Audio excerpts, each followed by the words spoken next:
The fire has gone out, but the stone holds its warmth. Outside, a winter wind scratches gently at the walls of the keep, a faint, lulling sigh that speaks of vast, open spaces and ancient journeys.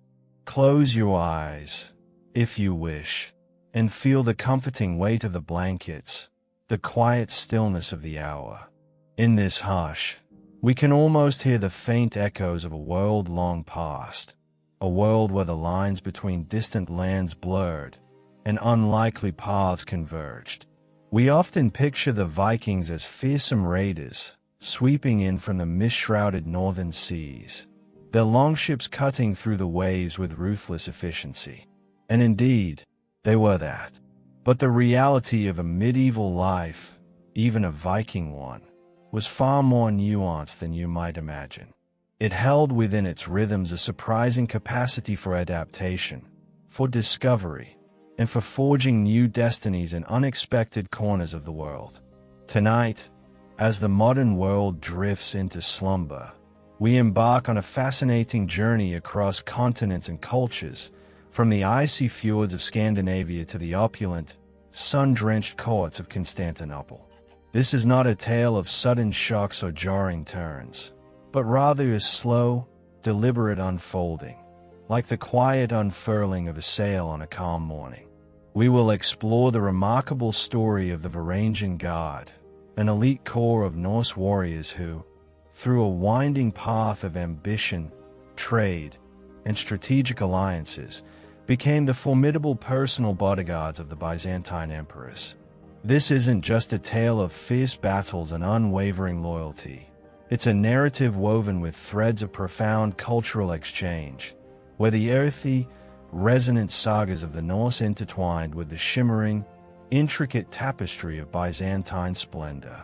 It's a story of a unique legacy, one that continues to echo through history, a quiet testament to the enduring human spirit of exploration and adaptation. So, settle in. Let your mind drift gently, as we calmly uncover the captivating blend of two seemingly disparate worlds, allowing the quiet rhythms of their past to carry you into a state of deep and calming relaxation. This is the story of the quiet rhythms that shaped lives centuries ago, lives that, in their own way, laid foundations that still resonate, softly, in the stillness of the present moment. So, before you settle in, please take a moment to like the video and subscribe, and let me know in the comments where you're tuning in from and what time it is for you. It's always intriguing to see who's joining us from around the world. Now, dim the lights. Perhaps light an incense or two for that soothing fragrance. And let's ease into tonight's journey together.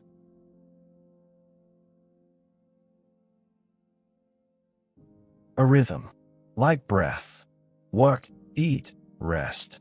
Then again, this was the cadence of life across much of the medieval world. A continuous, quiet cycle driven by the land and the seasons. Yet, for the Norse peoples of Scandinavia, this fundamental rhythm was often punctuated by a restless, internal hum, a subtle yearning for more.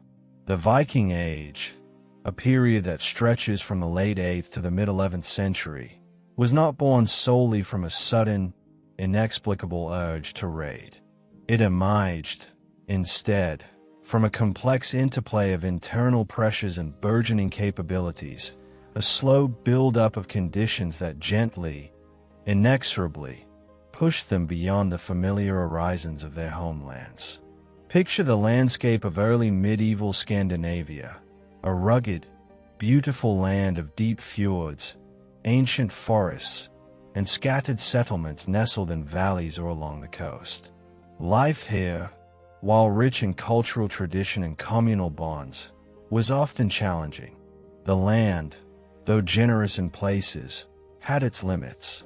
As populations grew, the resources available within their immediate territories, arable land for farming, pastures for livestock, timber for building, began to feel the strain of increasing demand.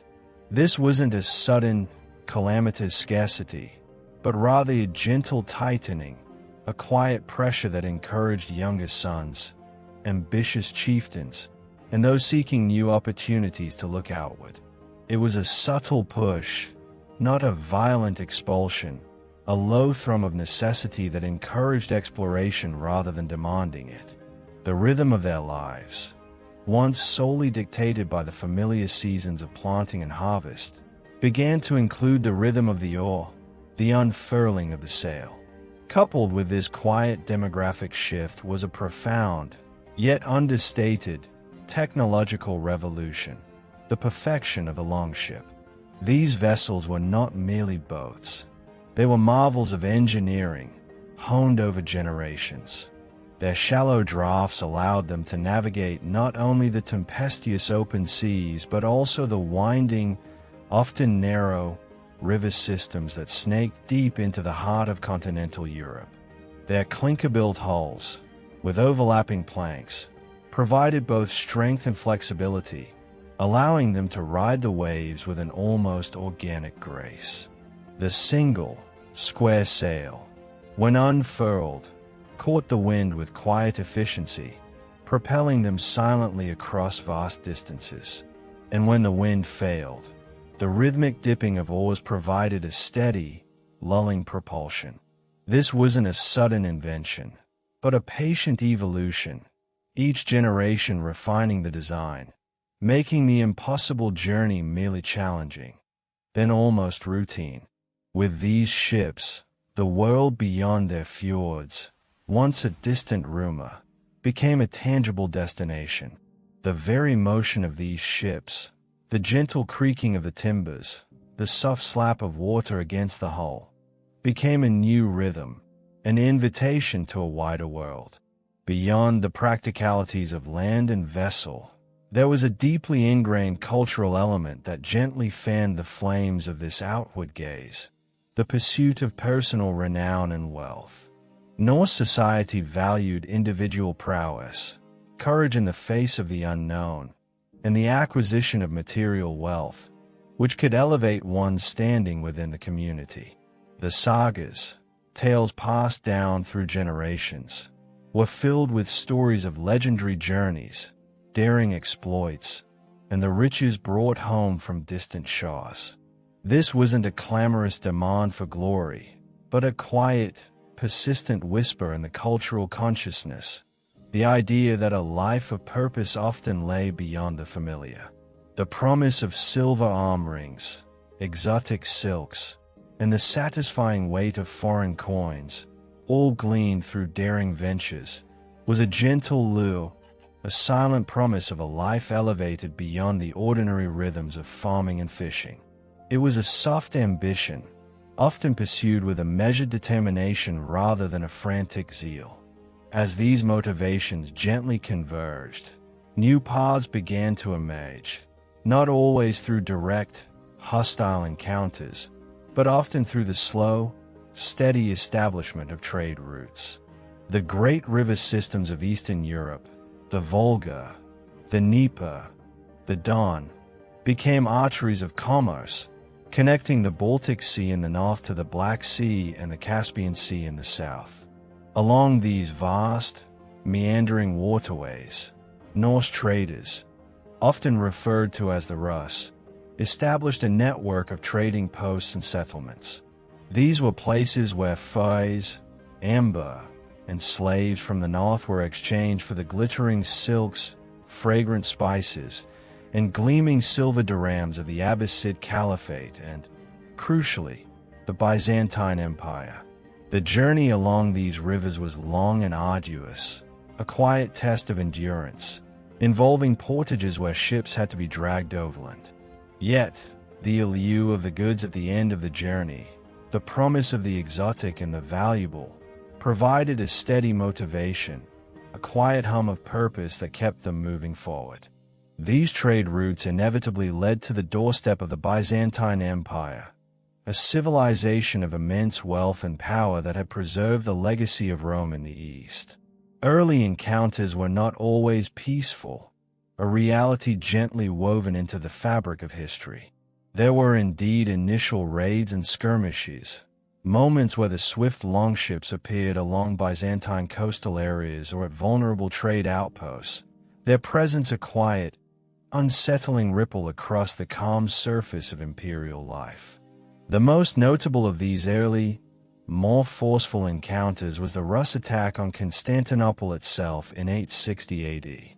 Though ultimately repelled, this event was a powerful demonstration of Norse military capabilities to the Byzantines, a quiet revelation of their ferocity and organizational skill. It was a moment of stark contrast, the disciplined, intricate defenses of the great city meeting the raw, focused power of the northern warriors. Yet, even amidst these conflicts, a subtle shift began to occur. The Byzantines, ever pragmatic, recognized the formidable martial prowess of these northern peoples. They saw not just raiders, but potential assets. The initial hostile encounters gradually gave way to more structured interactions, including tentative diplomatic overtures and the quiet exchange of envoys. Treaties were signed, sometimes after periods of conflict, establishing terms for trade and, increasingly, for military service. It was a gradual, almost imperceptible evolution from adversaries to potential allies, driven by mutual recognition of power and shared, if sometimes unspoken, interests. The Byzantines needed strong arms. The Norse sought opportunities and wealth. For the Norse, the very name of Constantinople itself held a powerful, almost mythical hue. Miklagard, the great city. It was a place of unparalleled splendor, a glittering jewel of domes and mosaics, of bustling markets overflowing with exotic goods, and a court steeped in ancient ceremony. This was a stark contrast to their own simpler, though no less dignified, homelands. The prospect of seeing Miklagard, of experiencing its wonders and partaking in its vast wealth, became a quiet obsession for many. It was a whispered dream, a gentle promise of a life beyond the familiar rhythms of the fawn or the hunt. The journey itself became a pilgrimage of sorts, not to a sacred shrine, but to a place of ultimate opportunity. Moreover, the Byzantine Empire had a long-standing tradition of employing foreign mercenaries. For centuries, various peoples, Goths, Huns, Armenians, Khazars, had served in the imperial army, valued for their distinct fighting styles and often their perceived detachment from Byzantine internal politics. This pre-existing framework created a natural opening for Norse warriors. They weren't stepping into an entirely alien concept, but into an established, if specialized, path to advancement and wealth. The reputation of Byzantine gold, the promise of rich rewards for loyal service, was a powerful, almost irresistible incentive for ambitious or impoverished Norsemen. It was a quiet calling, a steady pull towards a land where valor could truly be rewarded, where a life of quiet hardship could be transformed into one of comfortable prosperity. From the Byzantine perspective, the appeal of the Norse was equally compelling. The empire was a vast and complex entity, constantly facing threats from all directions, from the Bulgars and Pechenegs in the north to the Arabs and Turks in the east. There was a constant, underlying need for reliable, fierce, and, crucially, uncorruptible soldiers, particularly for the vital duties of imperial guard. Byzantine court politics were often a treacherous labyrinth of intrigue and ambition. Native Byzantine military units, despite their professionalism, were sometimes susceptible to these internal machinations, leading to issues of loyalty and potential disaffection. The recurring specter of palace coups and betrayals made foreign mercenaries, especially those perceived as being outside the tangled web of local loyalties, a highly attractive alternative. Their loyalty, it was hoped, would be to the emperor alone, secured by the promise of gold and the thrill of prestigious service. The Byzantines had experienced firsthand the martial skill of the Norse in battle, their disciplined ferocity, their unwavering resolve. This was a quiet, undeniable testament to their prowess. The image of the axe-bearing barbarians might have been accompanied by a slight apprehension, but it was overshadowed by a deep respect for their combat effectiveness. They were seen as formidable, reliable, and capable of holding the line when others might falter.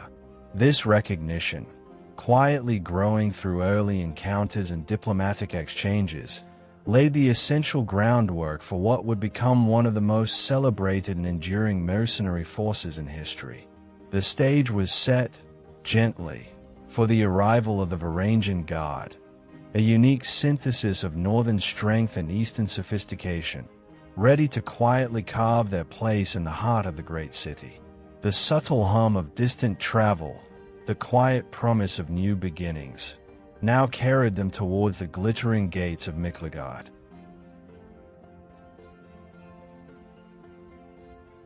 The quiet hum of ambition and the steady rhythm of trade had led them to the gates of Miklagard. But it was a pivotal moment in the tapestry of medieval politics, a delicate balancing act of power and necessity, that truly crystallized the presence of these northern warriors within the heart of the Byzantine Empire. This was not a sudden, dramatic recruitment drive, but rather a strategic alignment, a gentle convergence of distinct needs and formidable capabilities. The formal inception of the Varangian Guard as a distinct imperial unit, its unique structure beginning to take shape, is often traced to a crucial alliance forged in the late 10th century. Imagine the Byzantine Emperor Basil II, a formidable ruler known as the Bulgar, facing a significant internal rebellion that threatened the stability of his vast empire. In his hour of need, a remarkable proposition arrived from the distant Kievan Rus. Vladimir I, the Grand Prince of Kiev, himself seeking a powerful alliance and the spiritual embrace of Christianity, offered Basil a contingent of 6,000 formidable Varangian warriors. The price for this military aid, and the subsequent Christianization of Kievan Rus, was a marriage alliance, Basil's own sister, Anna, to Prince Vladimir. This was a quiet exchange of profound significance, a strategic handshake across vastly different cultural landscapes. This event, the arrival of these battle-hardened Norse warriors, marked the official inception of the Varangian Guard as a formally recognized and distinct imperial unit, though it is important to remember that Norse mercenaries had served the emperors in smaller capacities even before this pivotal moment. Once established, the Guard's recruitment process, while not entirely formalized in the way a modern army might understand it, emphasized certain key qualities. They were often referred to as men with axes, a simple yet powerful descriptor that highlighted the distinctive and fearsome weapon, the Dane Axe, or battle axe. This imposing weapon, with its long handle and broad, heavy blade, was a symbol of their ferocity and power. It was not a weapon for the faint of heart, requiring immense strength and skill to wield effectively in the chaotic press of battle. The image of a Varangian, standing silent and watchful, axe resting easily in hand, must have been a calming reassurance to the emperor and an unsettling sight to his enemies. While initially and primarily Norse, comprising Vikings and Rus, the Guard composition would gently evolve over time. After the Norman conquest of England in 1066, a significant influx of dispossessed Anglo-Saxons, seeking new opportunities and often a continued fight against their Norman conquerors, swelled the ranks of the Guard, altering its predominantly Norse character somewhat. This quiet shift in demographics, however, did not fundamentally change the Guard core identity as a foreign, elite fighting force. What truly mattered were personal qualities, unwavering loyalty, immense physical strength, undeniable combat experience, and a disciplined approach to their duties. Social standing in their homelands mattered little. What counted was their ability to wield an axe with deadly precision and to stand firm when all others wavered. The Varangian Guard operated with a unique structure, subtly set apart from the regular Byzantine army. They were not integrated into the traditional Byzantine military hierarchy, but instead reported directly to the emperor himself. This direct line of command underscored their elite status and their singular purpose, the protection of the imperial person. They were led by a Byzantine official, often referred to as a drungarios or acolythus, meaning acolyte, who served as a trusted liaison between the emperor and his foreign guard. This officer would understand the imperial will and communicate it to the Varangians, bridging the linguistic and cultural divide with a quiet efficiency. Within the sprawling complex of the imperial palace, the Varangians maintained their own dedicated quarters. Here, in their barracks, they would continue to train, honing their unique fighting styles, their axes flashing in the sunlight during drills, the rhythmic thud of their footfalls a constant, reassuring presence within the palace walls. Their service came with significant privileges and rewards, a quiet recognition of their unique and vital role. Varangians received substantial salaries, often supplemented by bonuses known as roga. But perhaps the most intriguing and unique privilege was the right to loot the imperial palace upon the death of an emperor.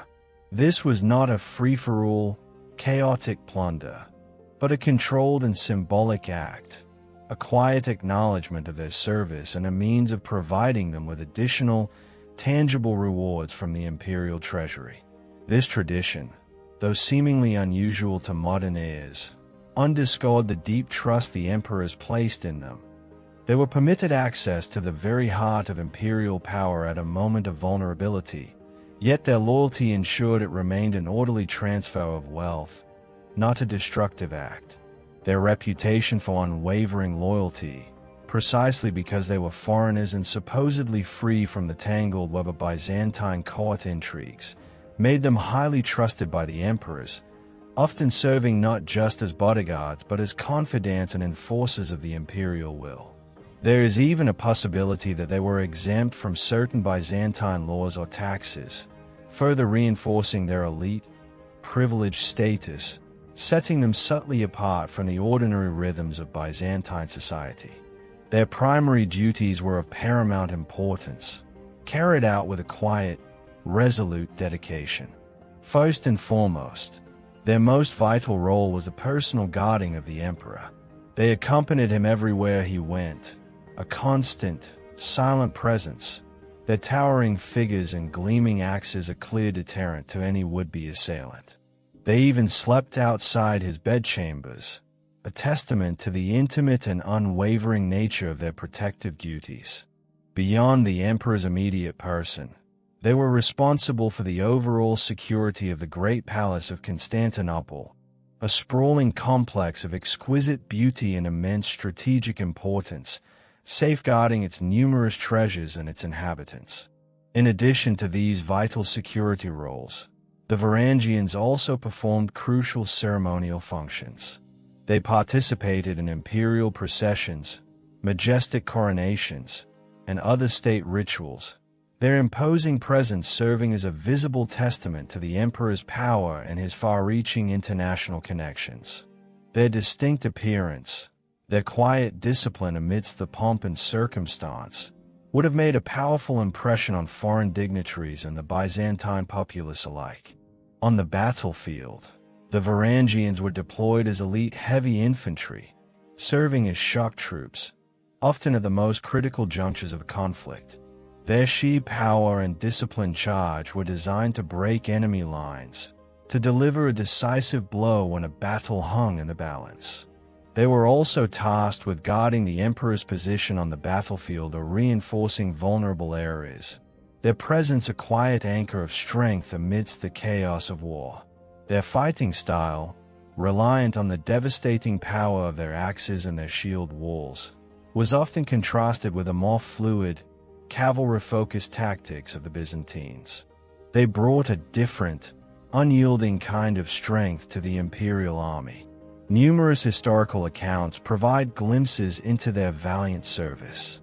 In the Battle of Beroia in 1122, Under Emperor John II Komnenos, the Varangians played a crucial role in defeating the Pechenegs. Their disciplined charge, likely involving their fearsome axes, helped turn the tide against a formidable foe. Similarly, in the siege of Dyrrhachium in 1081, they fought valiantly against the Normans under Alexios I Komnenos. Despite the ultimate defeat in that particular engagement, their steadfastness and courage were noted, cementing their reputation as unwavering in the face of overwhelming odds. These were not moments of chaotic frenzy, but of disciplined, quiet resolve, a testament to their training and their dedication to their imperial charge. The formation of the Varangian Guard was not merely a military recruitment drive. It was a quiet, deliberate act of imperial strategy, drawing on the immense power of the Norse warriors and integrating them into the very fabric of the Byzantine state. Their presence, a unique blend of northern strength and eastern sophistication, would profoundly shape both their own destinies and the unfolding narrative of the Byzantine Empire. Their axes, symbols of their fearsome prowess, now stood guard, silently protecting an emperor and an empire far from their distant northern homes. The rhythmic thud of their axes on the training ground, the soft shuffle of their feet on the palace corridors, became an integral part of the quiet, continuous pulse of Constantinople.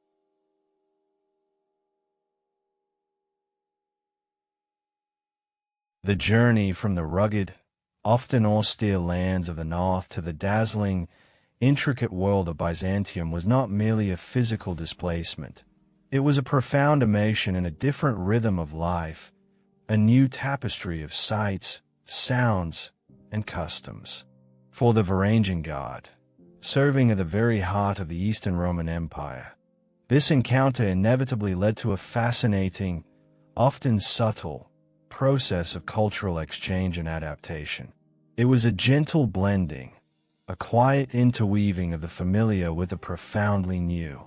Despite their deep immersion in Byzantine life, the Varangians largely maintained a quiet connection to their Norse cultural retentions.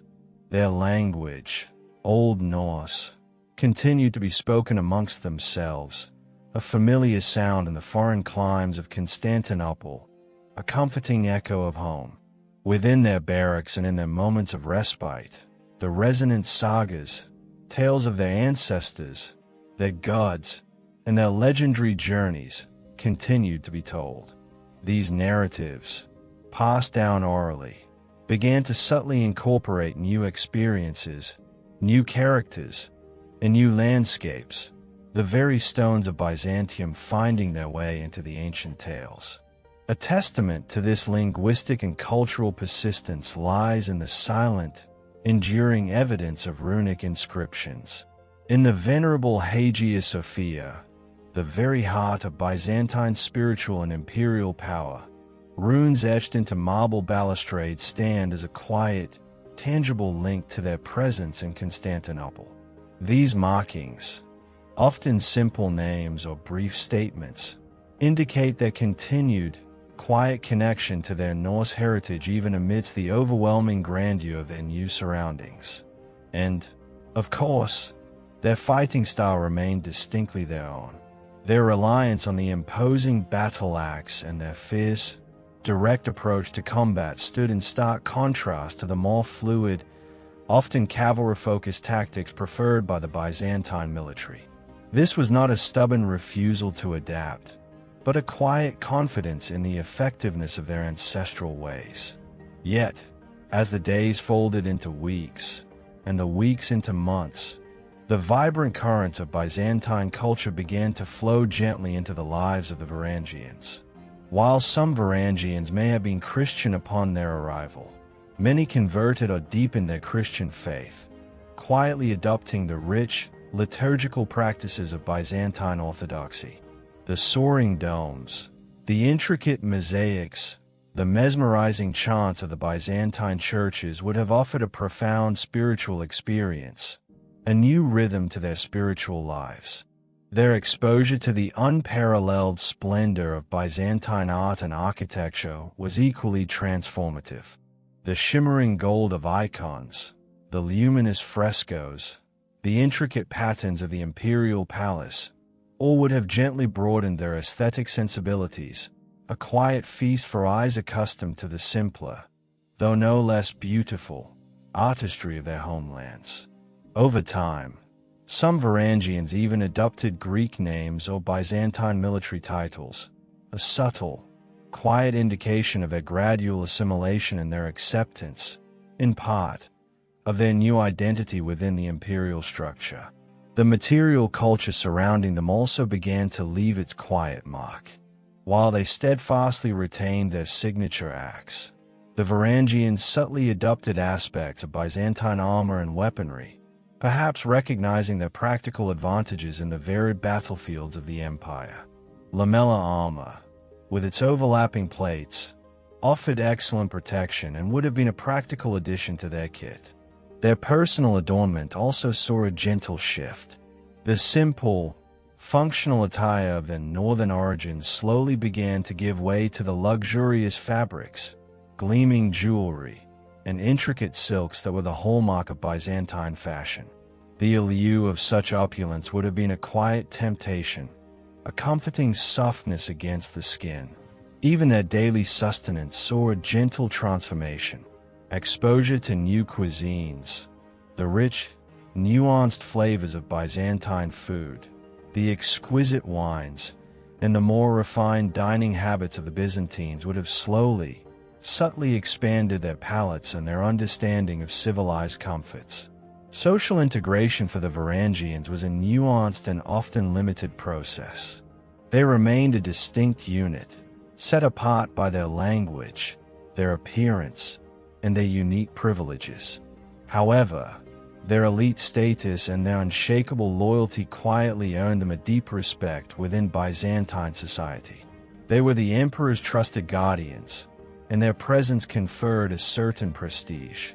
While full social integration, in the sense of complete absorption into Byzantine society, was rare, some Varangians undoubtedly formed relationships or married Byzantine women, quietly weaving themselves into the fabric of local communities. Yet, they occupied a unique, almost paradoxical position, highly valued and deeply respected, yet still viewed, in a subtle sense, as foreigners or barbarians by the Byzantines. They were the emperor's axe-bearing barbarians, a respectful yet exoticized view that acknowledged both their ferocity and their unique appearance. The Byzantine perception of the Varangians was colored by this dual understanding.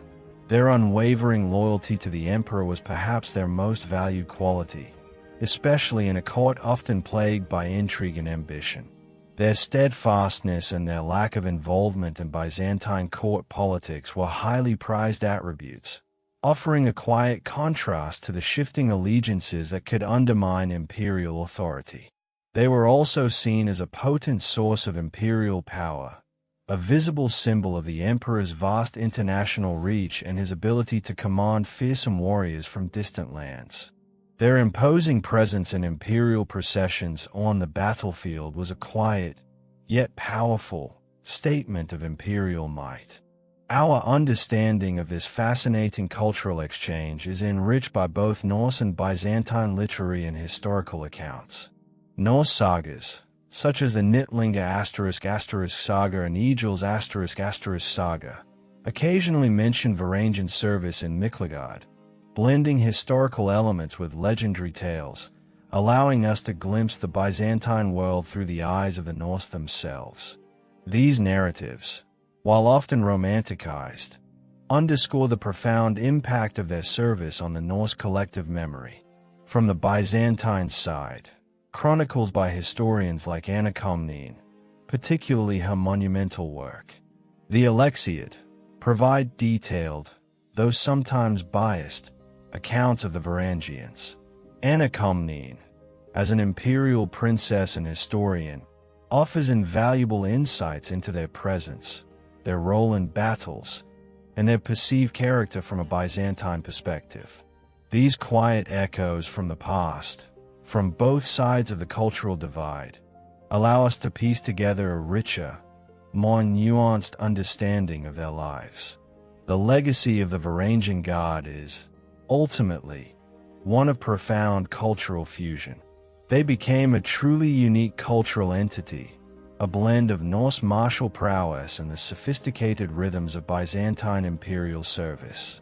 They served as a living bridge between the Norse world and the sophisticated Eastern Roman Empire, gently facilitating the flow of knowledge, goods, and cultural exchange across vast distances.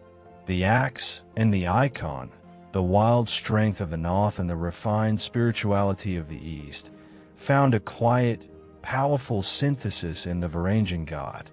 Their story is a quiet reminder that even in a seemingly disparate medieval world, cultures intertwined, leaving subtle but significant imprints on each other, shaping the quiet echoes of history that resonate even today. The scent of wood smoke and damp earth, subtly mingled with the scent of incense and exotic spices, speaks of a world where boundaries were permeable and new identities could gently, surprisingly, take root.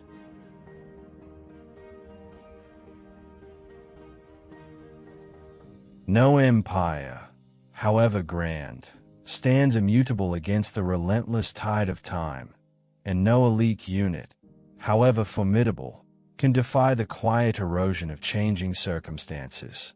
For centuries, the Varangian Guard stood as a shining, unyielding bulwark at the heart of the Byzantine Empire. Their axe is a constant reassurance to emperors and a fearsome deterrent to foes. Yet, even their storied service, like all things in the grand, unfolding tapestry of history, began to recede. The decline of the Varangian Guard's prominence was not a sudden, dramatic collapse, but a gradual, almost imperceptible process, a slow unwinding of the threads that had once woven them so firmly into the fabric of imperial power.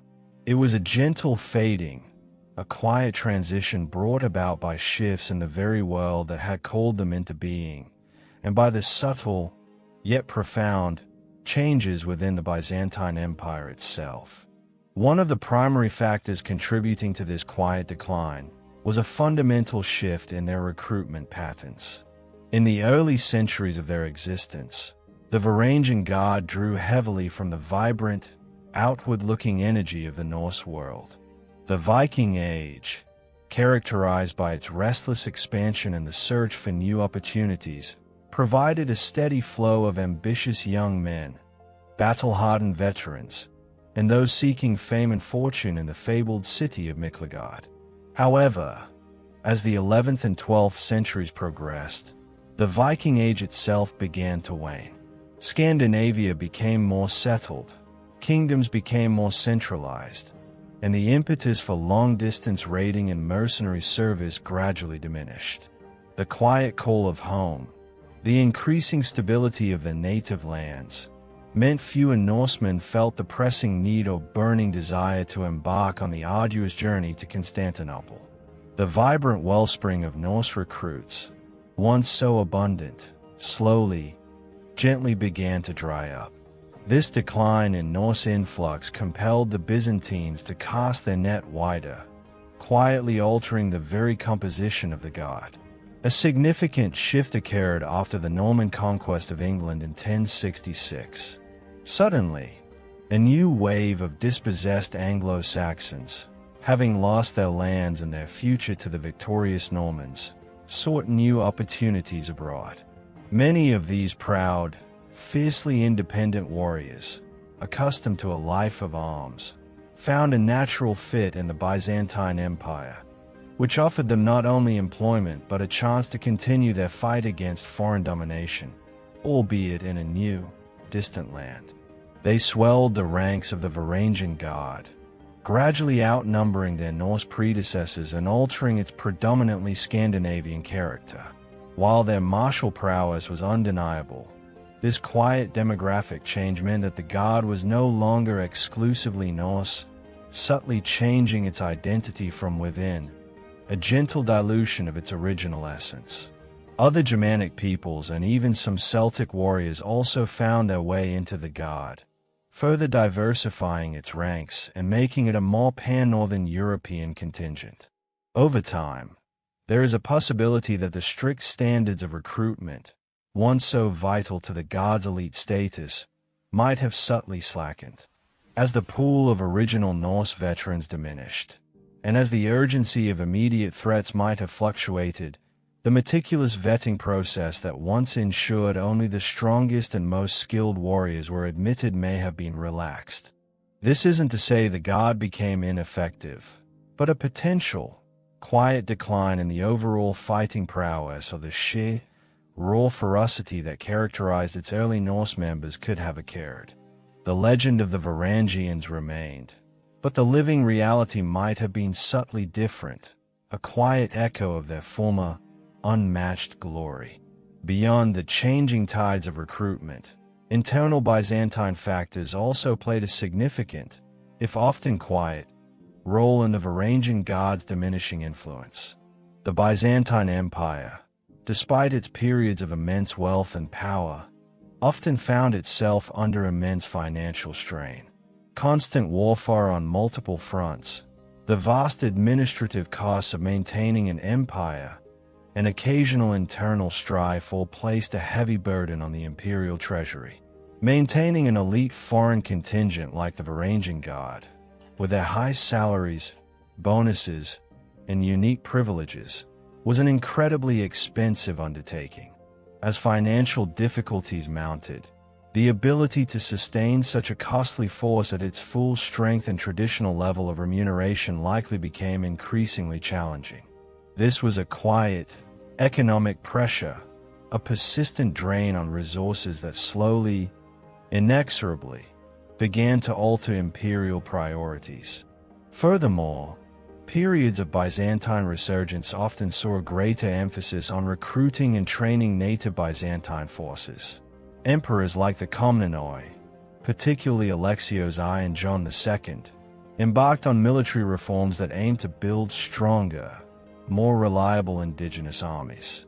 While the Varangians remained vital for specific tasks, a greater reliance on, and investment in, local troops would naturally lead to a quiet, gradual reduction in the absolute necessity for a large foreign guard. The need for internal cohesion and direct control over military assets might have subtly outweighed the benefits of an expensive, though loyal, foreign contingent. The pendulum of military strategy gently swung back towards domestic capabilities. The rise of new elite units or the growing power of particular Byzantine aristocratic families also contributed to this quiet shift. Powerful noble families could raise and maintain their own formidable retinues, often composed of skilled cavalry or specialized infantry. These forces, while perhaps not holding the same unique ceremonial status as the Varangians, could fulfill similar military roles, providing the emperor with additional, diverse military options. The Byzantine military landscape became more complex, with a quiet diversification of power centers that subtly diminished the singular, almost irreplaceable role the Varangian Guard once held. They were no longer the sole, undisputed elite. Finally, external pressures and cataclysmic events delivered the most devastating, if not always immediate, blows to the Varangian Guard. The increasing involvement of Western European powers in the East, particularly during the Crusades, profoundly shifted the geopolitical landscape. The complex alliances and rivalries of the Crusaders often brought new threats to Byzantium, but also new forms of mercenary service, sometimes from the very Western knights and soldiers who initially passed through Byzantine lands. This quiet influx of new martial traditions and new opportunities for foreign service would have subtly competed with the established Varangian model. The gradual erosion of Byzantine territory due to constant warfare with Seljuk Turks, Normans, and other adversaries also reduced the resources available to maintain large, expensive foreign contingents.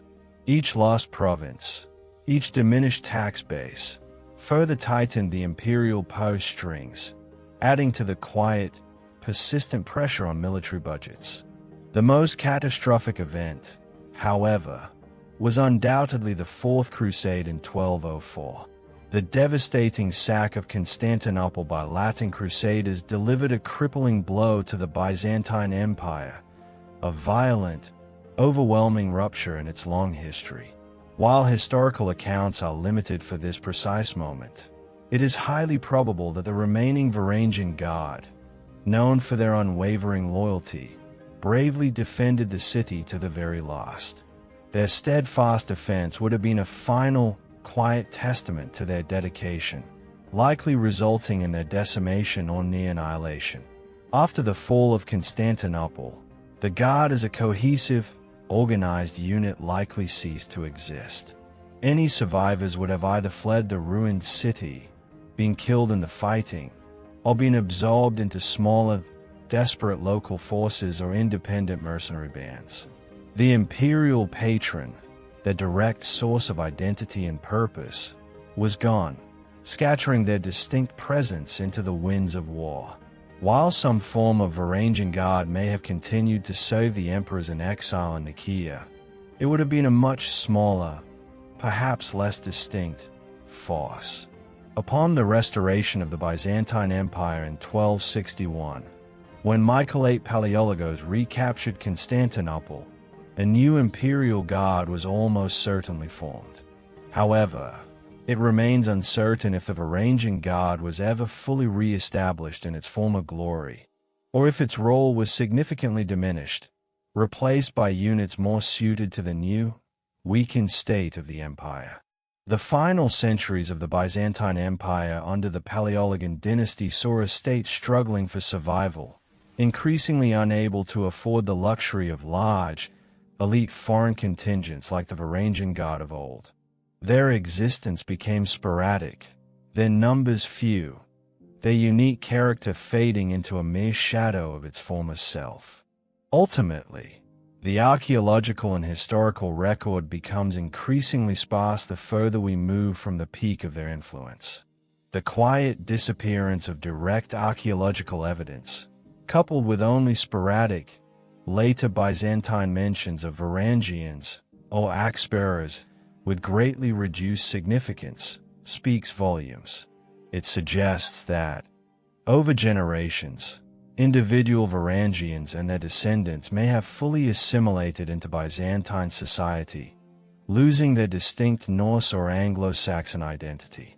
Their language faded, their customs intertwined, and their lineage quietly merged with the broader Byzantine population. The once distinct and formidable unit dissolved not with a clamor, but with a quiet, imperceptible whisper, as its members slowly, gently became part of the land they had once sworn to protect.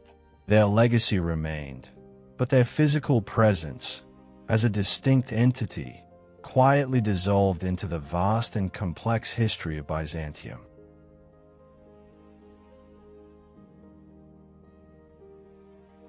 Even when the final axe fell silent, and the last Varangian warrior melted into the historical mists, their legacy continued to resonate, a quiet, persistent echo through the corridors of time. The impact of the Varangian Guard extended far beyond their immediate military duties, shaping our understanding of medieval history, influencing cultural narratives, and capturing the imagination of generations right up to the present day. Their story is a quiet reminder that even temporary presences can leave permanent imprints, and that the rhythmic interplay of cultures can produce a heritage richer and more enduring than any single battle or reign.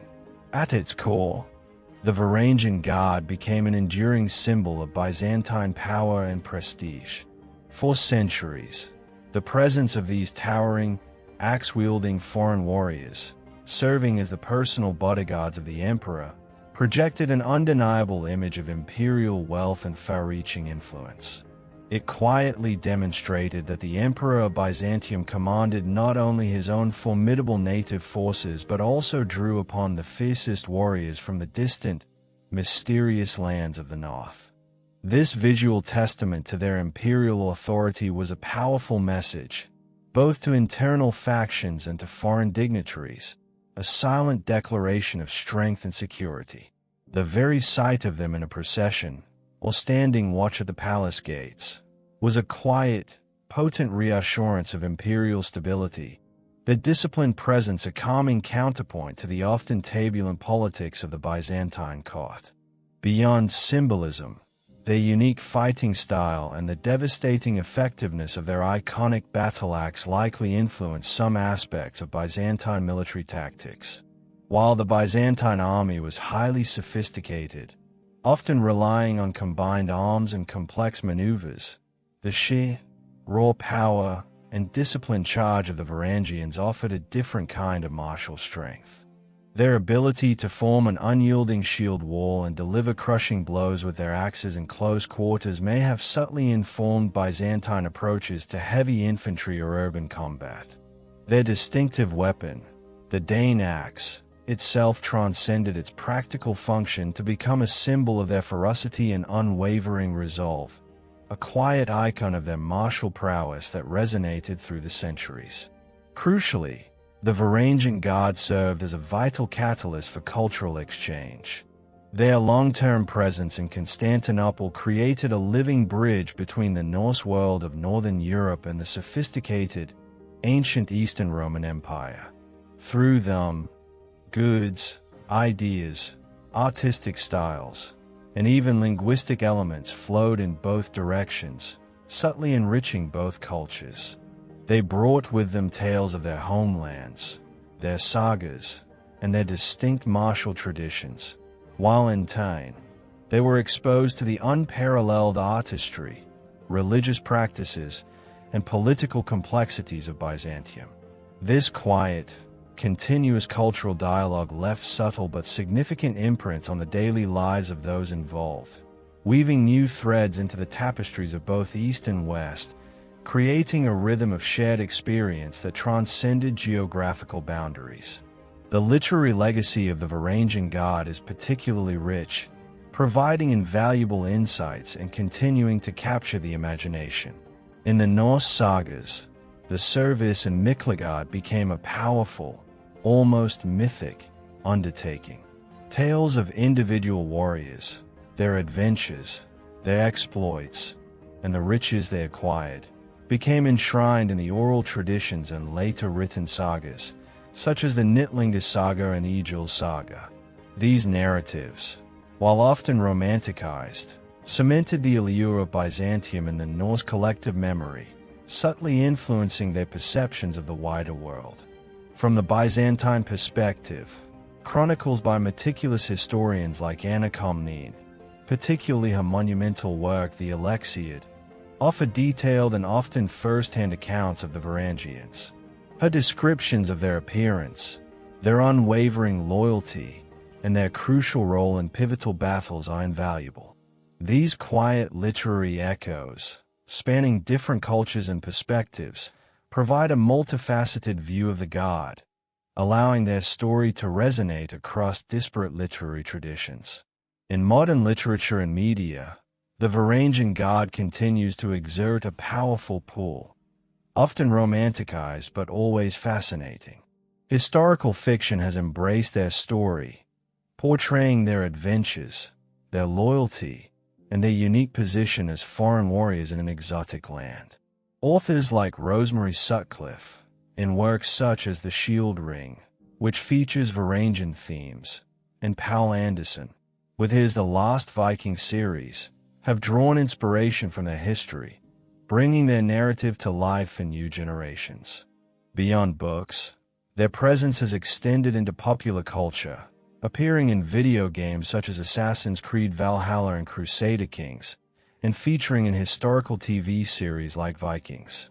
This widespread inclusion helps to keep their story alive, introducing them to a broader audience and embedding them within contemporary historical narratives.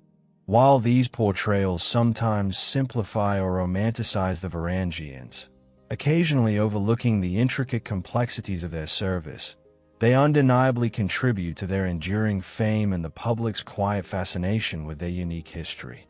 The tangible archaeological discoveries continue to offer powerful, silent connections to their past.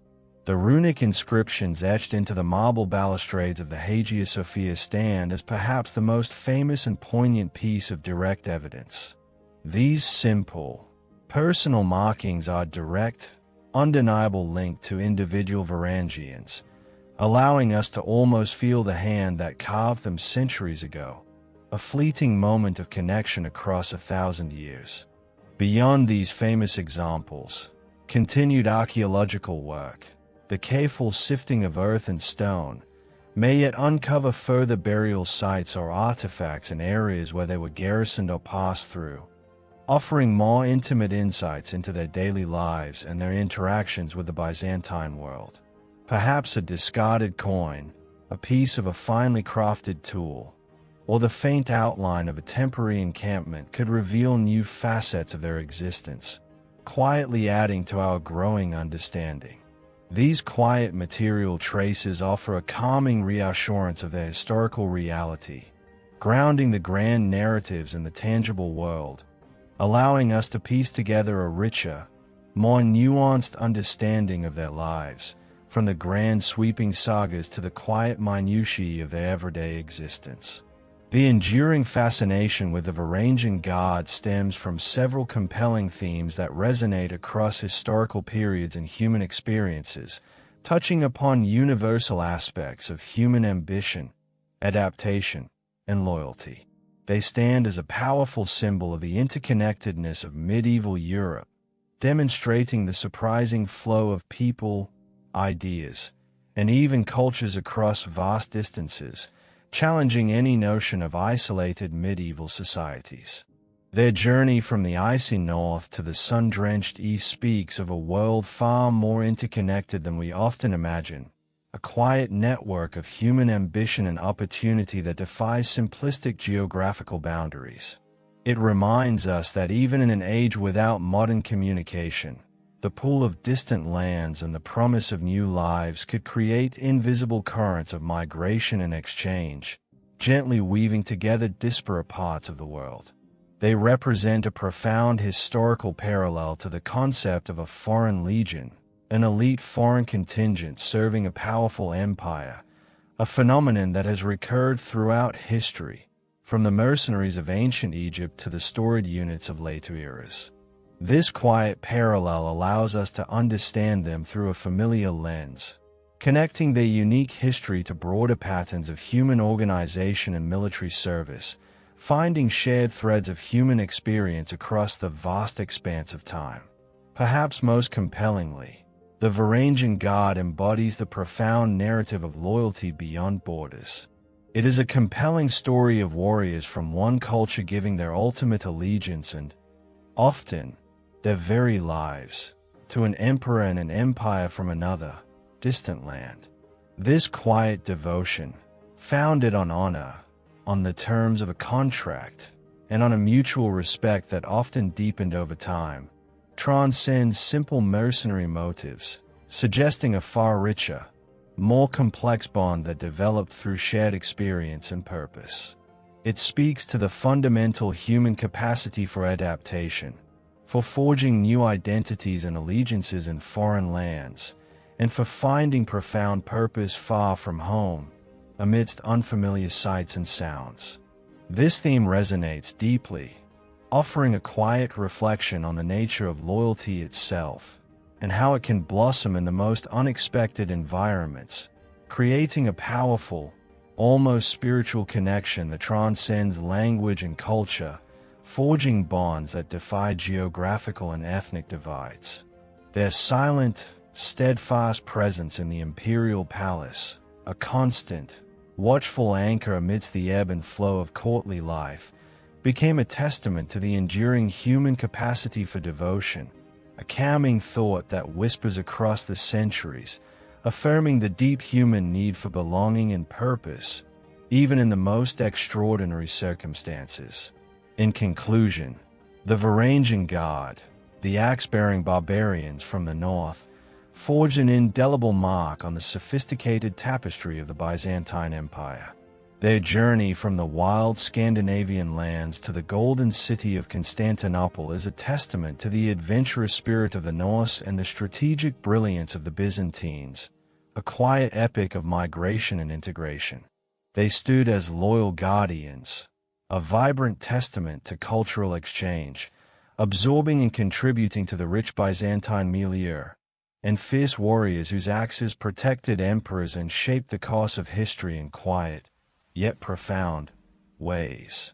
Their echoes, from runic inscriptions on ancient walls that still bear their personal marks, to captivating sagas passed down through generations that still tell of their legendary deeds, remind us that even in the heart of a grand empire, the influence of distant lands can leave a profound and lasting legacy, a calming whisper of a fascinating past that continues to enrich our understanding of the world. Their story is not one of booming conquest or dramatic upheaval, but of quiet persistence, subtle adaptation, and the enduring power of a dedicated presence, a gentle, rhythmic hum that continues to resonate through the centuries, inviting us to simply listen and to find solace in the quiet unfolding of history, discovering the intricate connections that bind us all, even across the vast expanse of time.